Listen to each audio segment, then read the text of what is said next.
بسم اللہ الرحمن الرحیم۔ حضرت عبداللہ بن ابی اوفی رضی اللہ عنہ سے روایت ہے، کہتے ہیں ہم ایک بار رسول اللہ صلی اللہ علیہ وآلہ وسلم کے پاس بیٹھے ہوئے تھے۔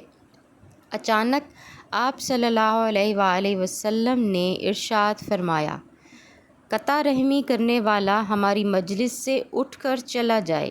آپ کی بات سن کر ایک نوجوان مجلس سے اٹھ کر چلا گیا۔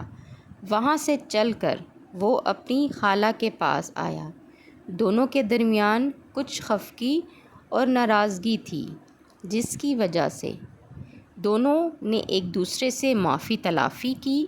اتنا ہونے کے بعد وہ نوجوان آپ کی مجلس میں واپس آ گیا۔ آپ صلی اللہ علیہ وآلہ وسلم نے اسے دیکھ کر فرمایا، وہ قوم یا وہ جماعت اللہ کی رحمت سے محروم ہو جاتی ہے جس میں کوئی قطع رحمی کرنے والا موجود ہو۔ سبحان اللہ، جزاک اللہ۔ ہمارے پیارے نبی کی پیاری احادیث۔ جزاک اللہ۔